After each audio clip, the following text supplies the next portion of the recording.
Chill E ಜಿಲಾಯಿ ಅಥವಾ ಸುಲ್ತಾನನು ದೇವರ ನೆರಳು ಎಂದು ಪ್ರತಿಪಾದಿಸಿದ ದೆಹಲಿ ಸುಲ್ತಾನ ಯಾರು? ಸರಿಯಾದ ಉತ್ತರ ಗಿಯಾಜುದ್ದೀನ್ ಬಲ್ಬನ್. ಗುಲಾಮಿ ಸಂತತಿಯಲ್ಲಿರತಕ್ಕಂತಹ ಪ್ರಮುಖ ದೊರೆಯಾದ ಈ ಗಿಯಾಜುದ್ದೀನ್ ಬಲ್ಬನ್ ಅವರು ಸುಲ್ತಾನನು ದೇವರ ನೆರಳು ಎಂದು ಪ್ರತಿಪಾದಿಸಿದ. ಸಿಂಧೂ ಜನರ ಕಾಲದಲ್ಲಿ ಮಣಿ ತಯಾರಿಕೆಗೆ ಹೆಸರುವಾಸಿಯಾದ ನಗರ ಯಾವುದು? ಕಾಲಿಬಂಗನ್, ಮೆಹ್ರಾಗರ್, ಧೋಲ್ವೀರ, ಚಾನುದಾರೋ. ಸರಿಯಾದ ಉತ್ತರ ಚಾನುದಾರೋ. ಚಾನುದಾರೋ ಇದು ಸಿಂಧೂ ಜನರ ಕಾಲದಲ್ಲಿ ಮಣಿ ತಯಾರಿಕೆಗೆ ಹೆಸರುವಾಸಿಯಾದ ನಗರ. ಹಳೆಯ ಶಿಲಾಯುಗದಲ್ಲಿ ಮಾನವನ ಮಹತ್ವದ ಸಾಧನೆ ಎಂದರೆ ಏನು? ನೋಡಿ, ಆಹಾರ ಧಾನ್ಯ ಶಿಲಾಯುಗ, ಚಕ್ರದ ಅನ್ವೇಷಣೆ, ಬೆಂಕಿಯ ಬಳಕೆ, ಪ್ರಾಣಿಗಳನ್ನು ಸಾಕುವುದು. ಸರಿಯಾದ ಉತ್ತರ ಬೆಂಕಿಯ ಬಳಕೆ. ಹಳೆಯ ಶಿಲಾಯುಗದಲ್ಲಿ ಮಾನವನ ಪ್ರಮುಖವಾದ ಮಹತ್ತರ ಸಾಧನೆ ಎಂದರೆ ಅದು ಬೆಂಕಿಯನ್ನು ಬಳಕೆ ಮಾಡುವಂಥದ್ದು. ನೈಸರ್ಗಿಕವಾಗಿ ಬೆಳೆಯುವ ಬೆಳೆಗಳನ್ನು ಮಾನವ ಬಳಸಲು ಆರಂಭವಾದ ಯುಗ ಯಾವುದು? ನೈಸರ್ಗಿಕವಾಗಿ ಬೆಳೆಯುವಂತಹ ಬೆಳೆಗಳು ನೋಡಿ, ಸೂಕ್ಷ್ಮ ಶಿಲಾಯುಗ ಕಾಲದಲ್ಲಿ, ನವಶಿಲಾಯುಗ ಕಾಲದಲ್ಲಿ, ಹಳೆ ಶಿಲಾಯುಗದ ಕಾಲದಲ್ಲಿ, ಚಾತ್ಕುಲಿಕ್ ಯುಗದ ಕಾಲದಲ್ಲಿ. ಸರಿಯಾದ ಉತ್ತರ ಸೂಕ್ಷ್ಮ ಶಿಲಾಯುಗ ಕಾಲದಲ್ಲಿ. ಸೂಕ್ಷ್ಮ ಶಿಲಾಯುಗ ಕಾಲದಲ್ಲಿ ನೈಸರ್ಗಿಕವಾಗಿ ಬೆಳೆಯುವ ಬೆಳೆಗಳನ್ನು ಮಾನವ ಬಳಸಲು ಆರಂಭವಾಯಿತು. ಅಸಿಟೈಲ್ ಸ್ಯಾಲಿಸೈಲಿಕ್ ಆಸಿಡನ್ನು ಸಾಮಾನ್ಯವಾಗಿ ಉಪಯೋಗಿಸುವುದು ಎಲ್ಲಿ? ನೋಡಿ, ಕ್ರಿಮಿನಾಶಕವಾಗಿ ನಾವು ಅದನ್ನು ಬಳಸ್ತೇವೋ ಅಥವಾ ಅಶ್ರುವಾಯುವಾಗಿ, ನಿದ್ರೆ ಬರುವ ಔಷಧಿಗಾಗಿ, ನೋವು ನಿರೋಧಕವಾಗಿ. ಸರಿಯಾದ ಉತ್ತರ ನೋವು ನಿರೋಧಕವಾಗಿ ನಾವು ಈ ಅಸಿಟೈಲ್ ಸ್ಯಾಲಿಸಿಲಿಕ್ ಆಸಿಡನ್ನು ನಾವು ಬಳಸ್ತೇವೆ. ಯಾವುದಕ್ಕಾಗಿ ಅಂದರೆ ನೋವು ನಿರೋಧಕ್ಕಾಗಿ. ಹಾಲನ್ನು ಕಡೆದಾಗ ಕೆನೆಯು ಬೇರೆಯಾಗುವುದು, ಅದಕ್ಕೆ ಕಾರಣ ಏನು? ಗುರುತ್ವಾಕರ್ಷಣೆ ಶಕ್ತಿನೋ ಅಥವಾ ಸೆಂಟ್ರಿಪೀಟಲ್ ಫೋರ್ಸೋ ಅಥವಾ ಘರ್ಷಣೆಯ ಬಲನೋ ಅಥವಾ ಉಷ್ಣನೋ? ಸರಿಯಾದ ಉತ್ತರ ಸೆಂಟ್ರಿಪೀಟಲ್ ಫೋರ್ಸ್, ಕೇಂದ್ರಪಗಾಮಿ. ಸೆಂಟ್ರಿಫ್ಯೂಗಲ್ ಕೇಂದ್ರಪಗಾಮಿ ಅಂತ ಕರಿತೀವಿ. ಸೆಂಟ್ರಿಫ್ಯೂಗಲ್ ಅಥವಾ ಕೇಂದ್ರಪಗಾಮಿ ಬಲ. ಹಾಲನ್ನು ಕಡೆದಾಗ ಕೆನೆ ಬೇರೆಯಾಗುವುದು ಸೆಂಟ್ರಿಫ್ಯೂಗಲ್ ಫೋರ್ಸ್, ಕೇಂದ್ರಪಗಾಮಿ ಬಲ. ಈ ಕೆಳಗಿನವುಗಳಲ್ಲಿ ಕೈಗಾರಿಕಾ ಪ್ರದೇಶಗಳಿಗೆ ಕೇಂದ್ರ ಮಾಲಿನ್ಯ ಮಂಡಳಿಯ ಸಲಹೆ ಪ್ರಕಾರ ಧ್ವನಿಯ ಮಿತಿ ಎಷ್ಟಿರಬೇಕು? ಕೈಗಾರಿಕಾ ಪ್ರದೇಶದಲ್ಲಿ ಧ್ವನಿಯ ಮಿತಿ ಎಷ್ಟಿರಬೇಕು? ನೋಡಿ, 55ರಿಂದ 45 ಡೆಸಿಬಲ್, 60ರಿಂದ 65 decibel, 75 to 70 decibel, 89 to up to 90 decibels. ಸರಿಯಾದ ಉತ್ತರ 75ರಿಂದ 70 ಡೆಸಿಬಲ್. ಇಷ್ಟರ ಒಳಗಡೆ ಸಮೇತ ಆ ಧ್ವನಿಯ ಮಿತಿಯನ್ನು ಕೊಟ್ಟಿದ್ದಾರೆ ಮಾಲಿನ್ಯ ಮಂಡಳದವರು. ನೆಕ್ಸ್ಟ್, ಚನೋರಿ ಜಂಪ್ಸ್ ಎಂದರೇನು? ಚನೋರಿ ಜಂಪ್ಸ್ ಎಂದರೇನು? ಸರಿಯಾದ ಉತ್ತರ ಸಮಶೀತೋಷ್ಣ ವಲಯದಲ್ಲಿ ಹುಲ್ಲುಗಾವಲಿನ ಕಪ್ಪು ಮಣ್ಣು. ಸಮಶೀತ ವಲಯದಲ್ಲಿರ್ತಕ್ಕಂತಹ ಒಂದು ಹುಲ್ಲುಗಾವಲಿನ ಕಪ್ಪು ಮಣ್ಣನ್ನು ನಾವು ಚನೋರಿ ಜಂಪ್ಸ್ ಎಂದು ಕರೆಯುತ್ತೇವೆ. ಸಮಶೀತ ಉಷ್ಣ. ಅಭಿನವ ಭೋಜರಾಜ ಎಂದು ಯಾರನ್ನು ಕರೆಯುತ್ತಾರೆ?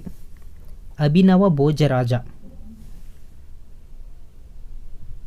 ಸರಿಯಾದ ಉತ್ತರ ಮುಮ್ಮಡಿ ಕೃಷ್ಣರಾಜ ಒಡೆಯರ್.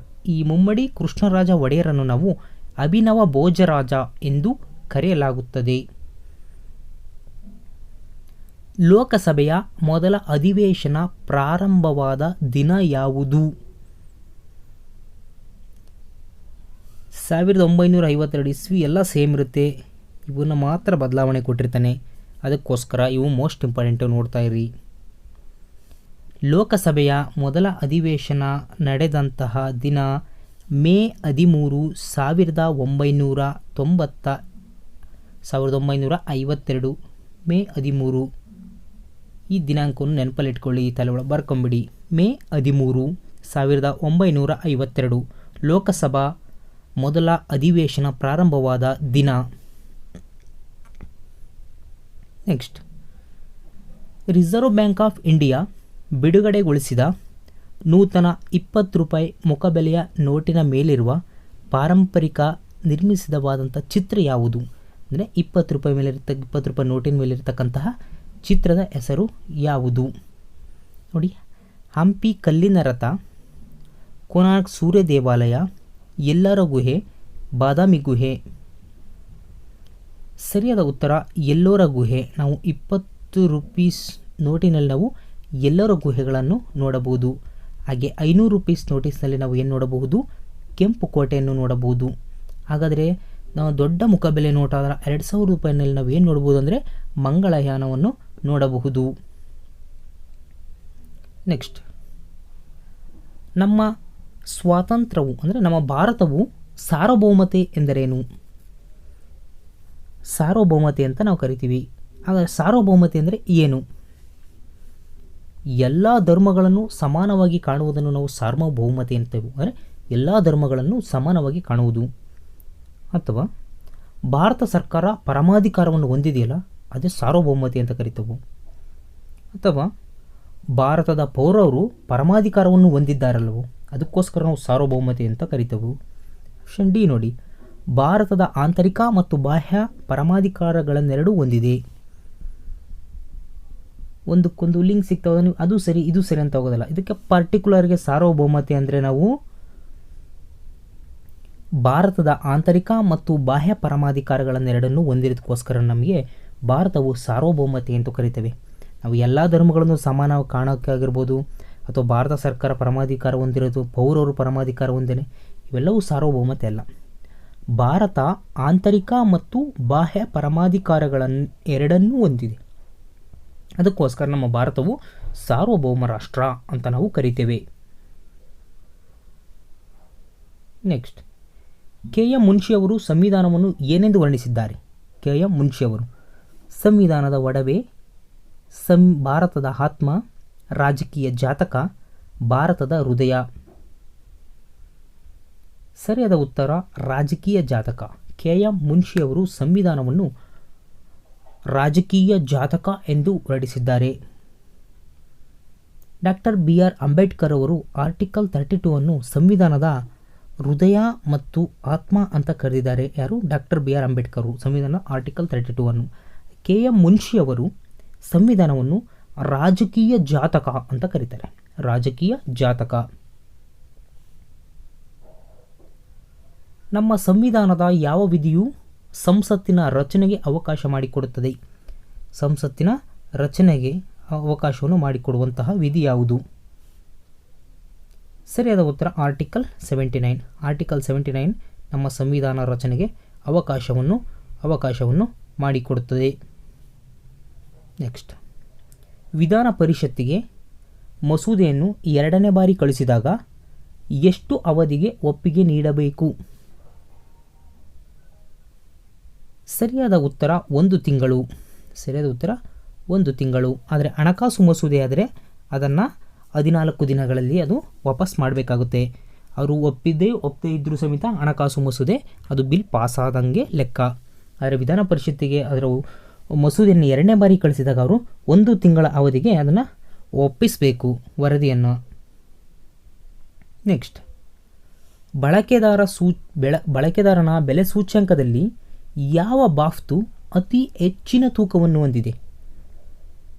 ಯಾವ ಬಾಫ್ತು ಅತಿ ಹೆಚ್ಚಿನ ತೂಕವನ್ನು ಹೊಂದಿದೆ? ನೋಡಿ, ಬಾಡಿಗೆ, ಆಹಾರ, ಇಂಧನ, ವಸ್ತ್ರ. ಸರಿಯಾದ ಉತ್ತರ ಆಹಾರ. ಬಳಕೆದಾರ ಬೆಲೆ ಸೂಚ್ಯಂಕದಲ್ಲಿ ಆಹಾರ ಎನ್ನುವಂತಹ ಬಾಫ್ತು ಅತಿ ಹೆಚ್ಚಿನ ತೂಕವನ್ನು ಹೊಂದಿರುತ್ತದೆ.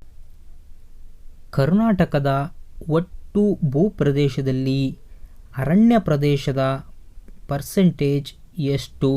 ಅರಣ್ಯದ ಪರ್ಸೆಂಟೇಜ್ ಎಷ್ಟು? ಸರಿಯಾದ ಉತ್ತರ 25.4. 25.4 ಅಷ್ಟು ಪರ್ಸೆಂಟೇಜ್ ನಮ್ಮ ಕರ್ನಾಟಕದಲ್ಲಿ ಅರಣ್ಯ ಪ್ರದೇಶ ಇದೆ. ನೆಕ್ಸ್ಟ್, ಸರ್ವೇಕ್ಷಣ ಒಂದು ತ್ರೈಮಾಸಿಕ ನಿಯತಕಾಲಿಕೆಯಾಗಿದ್ದು ಇದು ಇವರಿಂದ ಪ್ರಕಟಿಸಲ್ಪಡುತ್ತದೆ. ಸರ್ವೇಕ್ಷಣ ಯಾರಿಂದ ಪ್ರಕಟಿಸಲ್ಪಡುತ್ತದೆ ಎಂದರ್ಥ ಅಷ್ಟೇ. ನೋಡಿ, ನ್ಯಾಷನಲ್ ಸ್ಯಾಂಪಲ್ ಸರ್ವೆ, ಕೇಂದ್ರ ಸಂಖ್ಯಾಶಾಸ್ತ್ರ ಕಚೇರಿ, registrar general of India, labour bureau. ಸರಿಯಾದ ಉತ್ತರ ನ್ಯಾಷನಲ್ ಸ್ಯಾಂಪಲ್ ಸರ್ವೆ. ಈ ಸರ್ವೇಕ್ಷಣವನ್ನು ಪ್ರಕಟಿಸುವರು ಯಾರಪ್ಪ ಅಂದರೆ ನ್ಯಾಷನಲ್ ಸ್ಯಾಂಪಲ್ ಸರ್ವೆ ಅವರು. ನೆಕ್ಸ್ಟ್, ಭಾರತ ಸಂವಿಧಾನದ 8ನೇ ಅನುಸೂಚಿಯಲ್ಲಿ ಮೂಲತಃ ಎಷ್ಟು ಭಾಷೆಗಳಿದ್ದವು? 22, 14, 16, 12. ಸರಿಯಾದ ಉತ್ತರ 14. ಆವಾಗ 14 ಭಾಷೆಗಳು ಇದ್ದವು.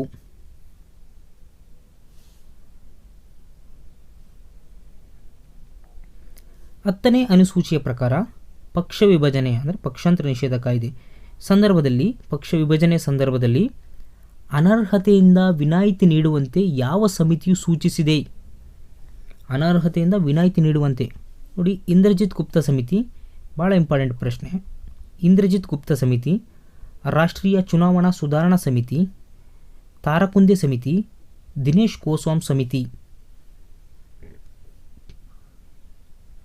ಸರಿಯಾದ ಉತ್ತರ ಈ ದಿನೇಶ್ ಗೋಸ್ವಾಮಿ ಸಮಿತಿ. 10ನೇ ಅನುಸೂಚಿಯಲ್ಲಿ ಯಾವಾಗ ಪಕ್ಷ ವಿಭಜನೆ ಮಾಡ್ತಾರಲ್ಲ ಅಂಥ ಸಂದರ್ಭದಲ್ಲಿ ಅನರ್ಹರಾಗ್ತಾರಲ್ಲ, ಈ ಅನರ್ಹದಿಂದ ವಿನಾಯಿತಿ ನೀಡುವಂತೆ ಸೂಚಿಸಲಾಯಿತು ಈ ಸಮಿತಿ, ಅದು ದಿನೇಶ್ ಗೋಸ್ವಾಮಿ ಸಮಿತಿ.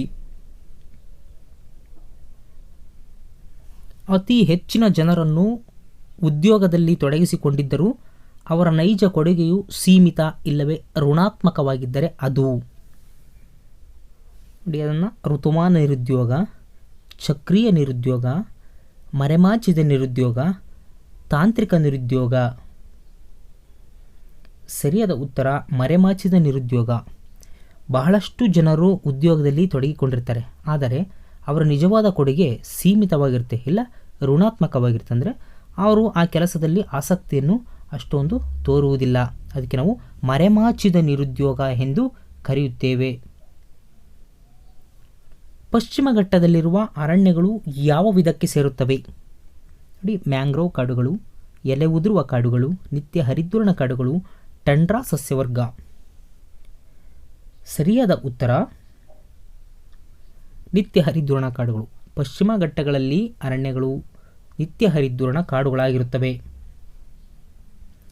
ಈ ಕೆಳಗಿನ ಯಾವ ನದಿಯ ತಳದಲ್ಲಿ ಭಾರತದ ಮೊದಲ ಮೆಟ್ರೋ ಸುರಂಗ ಪ್ರಾರಂಭವಾಯಿತು? ಮೋಸ್ಟ್ ಇಂಪಾರ್ಟೆಂಟ್ ಪ್ರಶ್ನೆ. ಹೂಗ್ಲಿ ನದಿ, ಕಲ್ಕತ್ತಾ ಹೂಗ್ಲಿ ನದಿ, ಇಲ್ಲಿ ಮೊದಲ ಮೆಟ್ರೋ ಸುರಂಗ ಪ್ರಾರಂಭವಾಯಿತು. ನೆಕ್ಸ್ಟು, ಆಕಾಶದಲ್ಲಿ ಮೋಡವಿಲ್ಲದಾಗ ಇರುವುದಕ್ಕಿಂತ ಮೋಡವಿರುವಂತಹ ರಾತ್ರಿಗಳು ಹೆಚ್ಚು ತಾಪಯುಕ್ತವಾಗಿರ್ತವೆ. ಕಾರಣ ಏನು? ನೋಡಿ, ಹಸಿರುಮನೆ ಪರಿಣಾಮ, ಭೂಪ್ರದೇಶ ವಿಕಿರಣ, ಇನ್ಸುಲೇಷನ್, ನೇರಳತೀತ ಕಿರಣಗಳು. ಸರಿಯಾದ ಉತ್ತರ ಹಸಿರುಮನೆ ಪರಿಣಾಮ.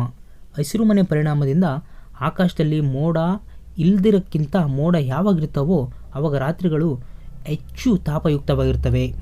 ಏಕೆಂದರೆ ಆ ರೇಸ್ಗಳು ಮೋಡಕ್ಕೆ ಹೋಗಿ ಆ ರೇಸ್ ತೆಗೆದುಬಿಟ್ಟು ಮತ್ತು ಆ ರೇಸ್ ರಿಫ್ಲೆಕ್ಟ್ ಆಗಿ ಮತ್ತು ಭೂಮಿಗೆ ವಾಪಸ್ ಬರ್ತವೆ.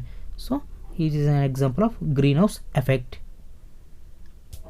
ಗಾಬ್ರೋ ಎನ್ನುವುದು ಏನು? ಗಾಬ್ರೋ ಜಲಜ ಶಿಲೆಗಳಿಗೆ ಉದಾಹರಣೆ, ರೂಪಾಂತರ ಶಿಲೆಗೆ ಉದಾಹರಣೆ, ಪದರು ಶಿಲೆಗೆ ಉದಾಹರಣೆ, ಅಗ್ನಿಶಿಲೆಗೆ ಉದಾಹರಣೆ. ಈ ಪ್ರಶ್ನೆಗೆ ಸರಿಯಾದ ಉತ್ತರವನ್ನು ನನ್ನ ಕಾಮೆಂಟ್ ಬಾಕ್ಸಲ್ಲಿ ಕಾಮೆಂಟ್ ಮಾಡಿ. ಮುಂದಿನ ವಿಡಿಯೋದಲ್ಲಿ ಇದಕ್ಕೆ ಸರಿಯಾದ ಉತ್ತರವನ್ನು ನೀಡುತ್ತೇನೆ. ಈ ವಿಡಿಯೋ ಇಷ್ಟವಾದರೆ ದಯವಿಟ್ಟು ಲೈಕ್ ಮಾಡಿ. ಧನ್ಯವಾದಗಳು.